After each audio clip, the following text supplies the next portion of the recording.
Hello all of you, welcome back to my channel. मैं आज आप लोगों के लिए लेकर आ चुकी हूँ एक कलेक्टिव रीडिंग जिसका टॉपिक रहने वाला है क्या उनका ध्यान आप पर है। आपके जो पर्सन है, पार्टनर है, लव इंटरेस्ट है, क्या उनका फोकस, उनका अटेंशन आपके ऊपर है या कहीं और है। ये रीडिंग जनरल है, कलेक्टिव है, सभी ज़ोडिएक साइंस के लिए है, हर उम्र के व्यक्ति के लिए है, टाइमलेस है। जब भी आप इस वीडियो तक पहुंचेंगे यह तभी आपके साथ रेजोनेट करेगा, फिर चाहे आप इस वीडियो तक कितने भी समय बाद क्यों ना पहुंचे हो। ओके, ये रीडिंग सभी ज़ोडिएक साइंस के लिए है। एज आई हैव सेड, ज़बरदस्ती अपने आप को रीडिंग में फिट इन करने की कोशिश मत कीजिएगा। जितना आपके साथ रेजोनेट होता है उतना ही एक्सेप्ट कीजिए and leave the rest. Okay, तो आइए देखते हैं, अच्छे से शफल कर लेते हैं पहले एंड देन लेट्स सी कि क्या उनका ध्यान आप पर है। ओके, उनका ध्यान आप पर है या किसी और पर है।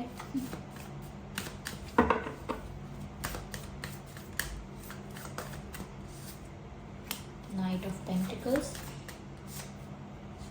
Empress, ten of wands, the fool, interesting,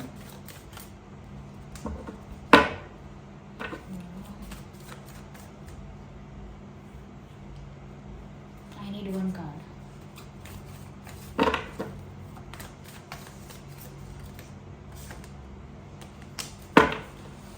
Oh my God, okay. क्या उनका ध्यान आप पर है या किसी और पर है।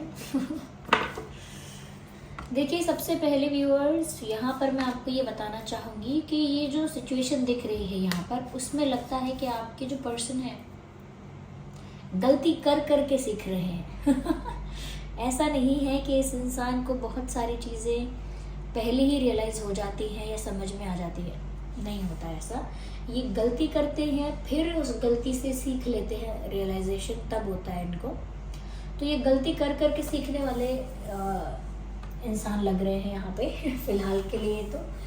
और इनकी एनर्जी कुछ इस टाइप की है व्यूअर्स कि इनका जो फोकस है, डेफिनेटली वो फोकस तो नहीं कहेंगे, लेकिन कहीं ना कहीं उनकी एक थॉट प्रोसेस है आपके लिए। आपके लिए ऐसे विचार हैं उनके, आपके लिए ऐसे विचार हैं उनके कि जैसे आप एक मैरिज मटेरियल हो या कहीं ना कहीं एक शादी करने योग्य व्यक्ति हो, ये एक ऐसे इंसान हो जिसके साथ एक हैप्पी फैमिली क्रिएट हो सकती है, एक न्यू फैमिली क्रिएट कर सकते हैं वो आपके साथ।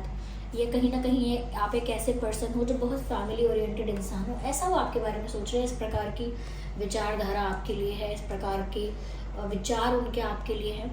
और रही बात कि उनका क्या ध्यान आप पर है या कहीं और है, किसी और पर है, तो ऐसा लगता है व्यूअर्स कि इनका ध्यान किसी और पर तो नहीं है। ये बात तो यहाँ साफ दिख रही है कि ऐसा नहीं है कि उनका अटेंशन ज़्यादा किसी और पर्सन पर है, किसी और इंसान पर है, ऐसा तो नहीं है। लेकिन हाँ, मुझे ऐसा लगता है कि इनका जो अटेंशन है ना वो डिवाइडेड है, और वो दूसरी जगह है। इनका कोई काम है, जैसे कोई बर्डन है, जैसे कोई रिस्पॉन्सिबिलिटी है, जैसे किसी तरह का प्रेशर है, वर्क प्रेशर, वर्क लोड, या family pressure, family responsibility, there is something like that. तो इनका जो अटेंशन है वहाँ पर भी बहुत ज़्यादा है और आप पर भी है। इट इज़ डिवाइडेड 50-50 या 60-40, ऐसा कह सकते हैं कि इनका अटेंशन जो है वो इनकी किसी रिस्पॉन्सिबिलिटी, किसी वर्क, किसी बर्डन में और आप में डिवाइड हो गया है। तो ऐसा नहीं है कि इनकी लाइफ में कोई और पर्सन है जिसके लिए ये ज़्यादा अटेंटिव है या जिसको ज़्यादा एडमायर करते हैं, जिसके ऊपर इनका ध्यान ज़्यादा है, ऐसा कोई और तो नहीं लग रहा। क्योंकि ऐसा लग रहा है कि इनका मोस्ट ऑफ द अटेंशन आपके लिए है, लेकिन साथ ही साथ इनके ऊपर कुछ ऐसे रिस्पॉन्सिबिलिटीज़, बर्डन या कुछ ऐसे टास्क उनके लाइफ में हैं जो उनको कंप्लीट करने हैं, कुछ ऐसी ड्यूटीज़ है जो उनको फुलफ़िल करनी है। यहाँ पर ऐसा भी लग रहा है व्यूवर्स कि ये जो पर्सन है जिसके लिए आप ये रीडिंग देख रहे हैं, मुझे ऐसा लगता है यहाँ पर कि ये तो आपके साथ एक न्यू जर्नी चाहते भी हैं। मुझे लगता है कि ये इंसान जब भी स्टेबिलिटी के बारे में सोच रहे हैं, शादी के बारे में सोच रहे हैं, स्टेबल होने के बारे में या सेटल होने के बारे में सोच रहे हैं, अपने आगे के ब्राइट फ्यूचर के बारे में सोच रहे हैं, उनकी लव लाइफ के लिए, तो वो आपके बारे में ही सोच रहे हैं। क्यों? क्योंकि उनको लगता है कि अपने पास्ट को लेट गो करके, पास्ट की जो भी रिस्पॉन्सिबिलिटी है या जो भी बर्डन है या जो भी बैगेज है पास्ट का, उसको लेट गो करके, उसको अपनी लाइफ से रिलीज़ करके वो आपको अपना बनाना चाहते हैं। आपको अपनी वाइफ के रूप में देखते हैं या आपको अपने हस्बैंड के रूप में देखते हैं। तो ऐसा लगता है कि मोर देन इनफ अटेंशन है आपके ऊपर उनका। या ऐसा नहीं है कि बस थोड़ा ही है, मोर देन इनफ कहूँगी मैं, कहूँगी कि जितना होना चाहिए उतना सच में है। लेकिन हाँ, जो इनका बाकी जो थोड़ा बहुत परसेंटेज ऑफ अटेंशन है जो डिवाइडेड है दूसरी जगह पर, वो है कोई बर्डन है, कोई रिस्पॉन्सिबिलिटी है, कोई ड्यूटी है, ऐसा कोई प्रेशर हो सकता है। ये वर्क प्रेशर भी हो सकता है, फाइनेंशियल कोई बर्डन है, फाइनेंशियल बर्डन भी हो सकता है, फाइनेंशियल रिस्पॉन्सिबिलिटी भी हो सकती है, जो कहीं ना कहीं उनको बिजी भी रखती है और उनका अटेंशन भी उसी में रहता है, या उनका अटेंशन कहीं, या उनकी एनर्जी, उनका टाइम उसी में इन्वेस्ट होता है। Okay, but yes, they think कि आप एक ऐसे इंसान हो जो बहुत लविंग हो, नर्चरिंग हो, काइंड हो, हम्बल हो, सब कुछ जोड़ के रखते हो, बहुत यूनाइटेड टाइप ऑफ पर्सन हो, बहुत इंक्लूसिव हो अपनी पर्सनालिटी में आप, बहुत गिविंग हो, बहुत केयरिंग हो। तो उनको लगता है कि आप एक परफेक्ट हस्बैंड मटेरियल हैं, ये परफेक्ट वाइफ मटेरियल है, और उनको आप ही के साथ शादी करनी चाहिए। उन्हें आप में ना एक मदर फिगर और एक वाइफ और हस्बैंड, इस टाइप की मतलब फैमिली फिगर दिखता है आप पे। उनको लगता है कि just you are perfect for this person. उनको ऐसा लगता है you guys are made for each other. तो उनका बहुत ज़्यादा ध्यान, मैं कहूँगी 50 to 60% या 60 to 65% उनका अटेंशन आपके ऊपर है, और जो रिमेनिंग जो है परसेंटेज वो किसी बर्डन पर है, और वो उस बर्डन को रिलीज़ भी करना चाहते हैं और आपके साथ एक नई जर्नी स्टार्ट भी करना चाहते हैं। बट बिफोर दैट, आपके साथ एक नया सफ़र शुरू करने से पहले उन्हें अपने उस बैगेज को, उस बर्डन को, या उस कह सकते हैं उस ड्यूटी को फुलफ़िल करना होगा, या उस बर्डन को रिलीज़ करना होगा, उस बैगेज को रिलीज़ करना होगा। तभी वो फ्री माइंडेड होके, केयर फ्री होके एक न्यू जर्नी आपके साथ स्टार्ट कर पाएंगे, जो कि वो करना चाहते भी हैं। ओके, यहाँ पर मुझे ऐसा लग रहा है डेफिनेटली ये जो इंसान है व्यूअर्स, ये आपको कुछ ऑफ़र करना चाहते हैं, लेकिन इन्होंने अभी तक आपको कुछ सीरियस ऑफ़र नहीं किया है। ओके, लेकिन इनके इनके दिमाग में ऐसा विचार है कि वो सीरियस ऑफ़र करना चाहते हैं या करेंगे। लेकिन अगर रियलिटी में देखें तो इन्होंने आपको सिर्फ फ्रेंडशिप ऑफ़र की है, या फिर फ्लर्ट किया हो सकता है, या कहीं ना कहीं इंजॉय किया हो सकता है लाइफ को आपके साथ, कि घूमते हैं फिरते हैं, या ऐसा भी नहीं किया है। तो कहीं ना कहीं मुझे लगता है कि आपके साथ थोड़ा उनका बिहेवियर जो है वो ऐसा रहा हो सकता है कि बहुत फ्रेंडली फ्रैंक तो हो सकता है, लेकिन अगर ये भी नहीं है तो इतना साफ दिख रहा है कि कुछ स्ट्रॉन्ग सॉलिड सीरियस ऑफर अभी आपको नहीं दिया। ये चीज़ यहाँ दिख रही है। ओके, यहाँ पर ऐसा भी लगता है कि डेफिनेटली ये ऑफ़र वो आपको देना चाहते हैं, लेकिन रुके हुए हैं, क्योंकि सिचुएशन जो है अभी उनकी, वो अभी बर्डन है लाइफ में, बहुत सारा बैगेज, रिस्पॉन्सिबिलिटी, करियर का लोड, बर्डन जो भी है, ये पहले उनको उसको टैकल करना है। तो ऐसा लगता है कि वो सोचते तो हैं कि वो आपको कुछ ऑफ़र करेंगे, लेकिन साथ ही साथ ये भी सोचते हैं कि पहले वो ये सारी चीज़ें ख़त्म करेंगे, पहले वो सारे काम निपटाएंगे, फिर वो आपको ऑफ़र करेंगे। So they will come to you, but it will take time. They will definitely offer you something solid, but these things will take time, और इसमें समय लगने वाला है, अच्छा खासा समय लगेगा। यस, तो समय लगेगा इसमें व्यूअर्स, लेकिन ये आप तक ऑफर लेकर आएंगे ज़रूर, ऐसा लगता है। अभी लाइट एनर्जी में है, अभी आपको कुछ सीरियस ऑफर नहीं कर सकते, और हो सकता है इसीलिए शायद अभी, क्योंकि वो लाइट एनर्जी में है, अभी वो आपको कुछ सीरियस ऑफर नहीं कर सकते। हो सकता है इसी वजह से आपको ऐसा लगा होगा कि इस इंसान का ध्यान आप पर है ही नहीं, इनका अटेंशन कहीं और है, किसी और जगह उनका मन भटक रहा है। लेकिन ऐसा नहीं है, कुछ और भी है जो उन्हें फुलफिल करना है। ओके, और वो कोई और पर्सन नहीं है, ये बात तो श्योर है। ओके, हो सकता है आप दोनों में से किसी के पास कोई पेट है, ज़रूरी नहीं है कि वो कोई डॉग है या कैट है, कोई भी पेट हो सकता है, लेकिन ऐसा लगता है कि जैसे आप दोनों में से किसी के पास कोई पेट है।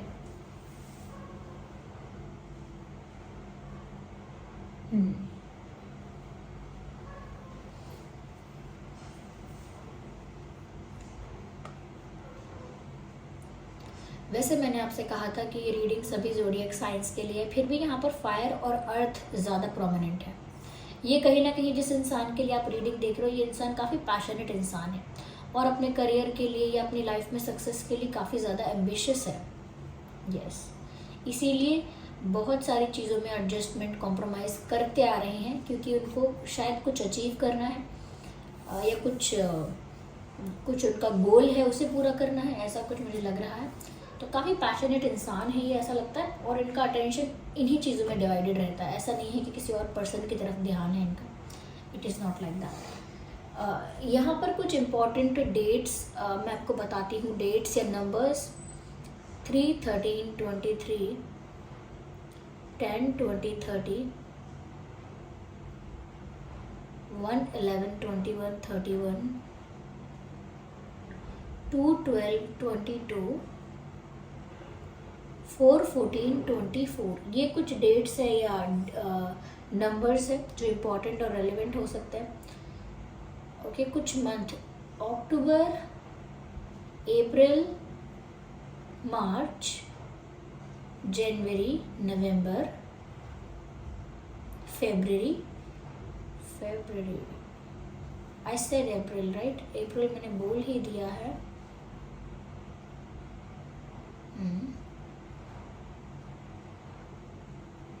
नाइन्थ मंथ कौन सा है? September. Yeah, September is also important, and the 9th date is also important. Yeah, and they think that you have a very good dressing sense also. उनको लगता है कि आपका ड्रेसिंग सेंस भी काफ़ी अच्छा है, काफ़ी एलिगेंट और ग्रेसफुल लगते हो आप। ये बोथ आर वेरी फैशनेबल। ऐसा लगता है कि फैशनेबल से मतलब ये नहीं है, but you both are very stylish. या fashionable is not the right word, you both are very stylish. Yeah, okay.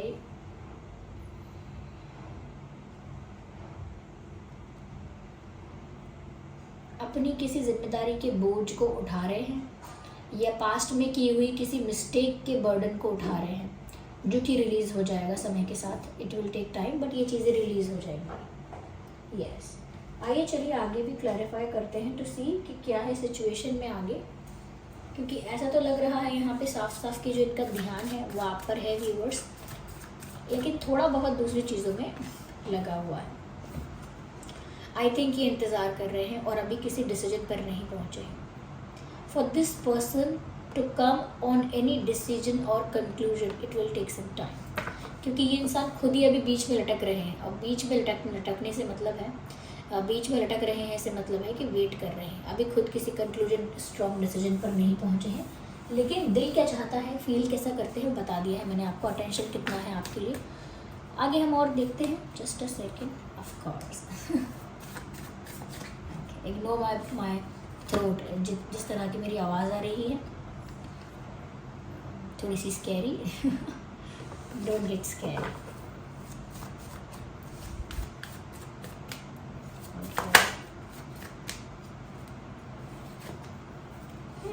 Definitely they want this union. Okay, मैंने कहा ना, वो आपके साथ शादी करना चाहते हैं, आपके साथ बच्चे, they want to have kids with you, they want to marry you, they want to have a happy family with you. आपके साथ एक अच्छा खुशहाल परिवार चाहते हैं, बच्चे चाहते हैं, हैप्पीनेस चाहते हैं, सक्सेस चाहते हैं आपके साथ। ओके, यहाँ पर ऐसा लगता है, लेकिन अभी वो सिर्फ समय कट रहा है, बीच में लटके हैं, जैसे अभी किसी कंक्लूजन पर नहीं पहुँचे हैं, कोई बड़ा डिसीजन नहीं लिया है, क्योंकि अभी सिचुएशन ही नहीं अलाउ करती है। बट मैंने कहा है कि यहाँ पर नाइट ऑफ पेंटिकल्स का कार्ड है, आगे जाके थोड़ा समय लग सकता है, थोड़ा स्लो है इनकी अप्रोच आपकी तरफ ही मूव कर रहे हैं, लेकिन स्लो। तो ऐसा लगता है कि वो आपको ऑफ़र ज़रूर करेंगे आगे जाके। कहीं ना कहीं मुझे ये भी लगता है कि बहुत कम लोगों के लिए कहूँगी, नॉट फॉर एवरीवन, यहाँ पे लॉन्ग डिस्टेंस रिलेशनशिप्स हो सकता है। यानी किसी ऐसे पर्सन के लिए आप ये रीडिंग देख रहे हैं जो लॉन्ग डिस्टेंस में है आपके साथ, किसी दूसरी city, village, town, country, state में हो सकते हैं डिस्टेंस पे। या और दोनों ही कार्ड्स, ये हैंडमैन का कार्ड भी है जो बताता है बहुत ज़्यादा विचार करते हैं, कि आपके बारे में बहुत ज़्यादा सोचते भी हैं। और 3 ऑफ वैंड्स का भी कार्ड कहीं ना कहीं बताता है कि अभी ये खुद भी वेट करते हैं for the right time. They are also waiting, वो भी चाहते हैं कि ये यूनियन हो। ये जो 10 ऑफ पेंटिकल्स है, ये सिर्फ फाइनेंशियल सेटिस्फैक्शन की या फाइनेंशियल अबंडेंस की बात नहीं हो रही है। सिर्फ यहाँ पर ये प्रॉस्पेरिटी है जिसमें खुशी भी है, फुलफिलमेंट भी है, सेटिस्फैक्शन भी है और सक्सेस भी है। तो मुझे लगता है कि वो इस तरह की सक्सेस चाहते हैं कि वो अपना गोल भी अचीव करें और वो आपको भी प्राप्त करें और एक हैप्पी फैमिली क्रिएट करें। ओके, और ऐसा लगता है कि अभी वो चीज़ नहीं हो सकती है और वो अभी इंतज़ार कर रहे हैं कुछ टास्क के और चीज़ों के कंप्लीट होने का, और वो सोच रहे हैं जब तक इन चीज़ों के बारे में, they are still thinking about these things, सोचते जा रहे हैं। मुझे यहाँ पर ऐसा भी लग रहा है कि ये जो है ये जो इंसान है इसका आपके साथ मिलना किस्मत में ही लिखा था। It is the destined connection. या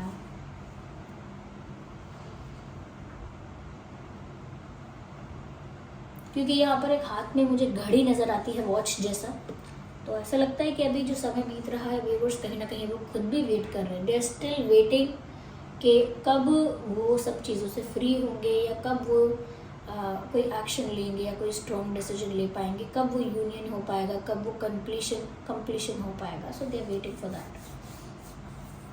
या मुझे लगता है सोचते बहुत हैं आपके बारे में, because I can see this green light.